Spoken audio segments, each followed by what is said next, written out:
ఇక్కడ కొనలేకనే ఈ బాధ రోజు తిరుగుడు అవుతుంది. ఈ చైర్మన్ చక్కగా లేడు, ఇక్కడ ట్యాప్ మంచిగా లేదు, వర్క్ చేసి అంతా నీట్ గా లేదు. ఎన్ని రోజులు అవుతుంది నువ్వు పోసే? 30 రోజులు దాటింది. నెల దాటింది. మరి వానలు ఏంది మా పరిస్థితి? రోజు తిరుగుడు, పెట్రోల్ బొక్క తిరుగుడు, రాస్తా 5 కిలోమీటర్లు ఇంకా వచ్చుడు పోవుడు అవుతాను. రోజు మాపు సాయంత్రం పొద్దుగాలు వచ్చి పడిగాపు నేను ఊకొని టిఫిన్లు సర్దీలు వాటర్ కూడా కొనుక్కోవాల్సి వస్తుంది. టిఫిన్ తెచ్చుకున్నాడు, మధ్యాహ్నం అన్నం తిని కొనుక్కొచ్చుకున్నాడు. అట్లే మంచిలు కూడా పోయట్లేదు. ఎట్లా ఈ పరిస్థితి వస్తుంది అనుకున్నారు? మాకు ఇట్లా అనుకుంటే మీ ఇక్కడ పోయినా పోతుంది.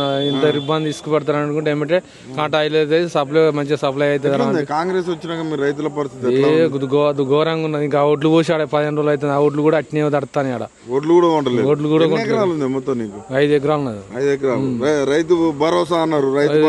రైతు భరోసా అన్నారు, రైతు భరోసా లేదు. ఎకరానికి వేసారు, కడవ లేదు.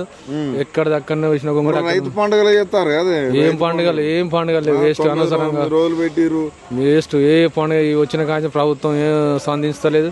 అధికారులు కూడా ఏం పట్టించుకుంటలేరు. కేసీఆర్ ఉన్నప్పుడు కేసీఆర్ ఉన్నప్పుడు ప్రాణాలు మంచిగా, అన్ని సౌకర్యాలు మంచిగా అందుబాటులో, మందు వస్తాలైనా ఏదైనా మంచిగా టైంకి అందించేది.